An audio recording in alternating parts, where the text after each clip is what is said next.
La journée du 17 mai dédiée aux forces armées de la République démocratique du Congo et de la police en mémoire de l'AFDL qui a renversé la dictature du 32 ans du maréchal Mobutu le 17 mai 1997. Podcast spécial pour évoquer ces sujets avec Aubaine Niemba, chroniqueuse politique de Dioni Radio et Télévision.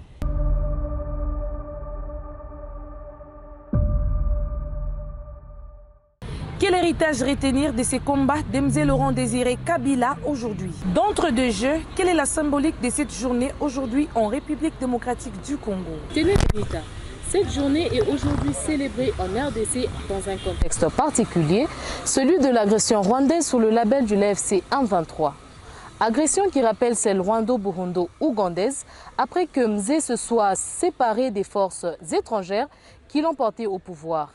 Et aujourd'hui, le président Tshisekedi dit répondre au régime de Kigali avec une position qui rappelle la fameuse phrase « La guerre sera longue et populaire ». Pour répondre à votre question, la symbolique est ce soutien aux FARDC et Wazalendo qui combattent les forces étrangères dans l'est du pays. Et donc, Aubaine, vous voulez établir un parallélisme entre Mzee Laurent Désiré Kabila et l'actuel président de la République démocratique du Congo, Félix Antoine Tshisekedi Tshilombo? Pas forcément, mais sur certains points, l'on peut dire que les deux hommes s'y rencontrent. C'est par exemple avec le service national, sur lequel Mzee s'était beaucoup investi, et l'on constate que le président actuel y accorde assez d'importance.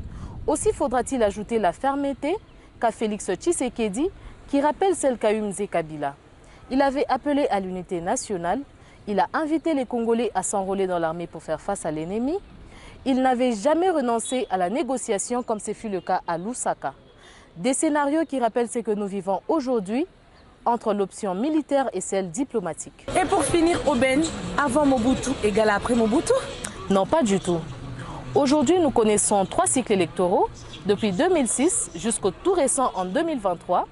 La parole est libérée, les partis politiques aussi. En tout cas, je pense qu'il y a des avancées significatives. Aubaine Niemba, merci. Vous nous rejoignez sur toutes nos plateformes YouTube, TikTok et Facebook. Merci pour le 21K d'abonnés sur TikTok. Restez branchés sur toutes nos plateformes pour ne rien manquer. Au revoir et à la prochaine.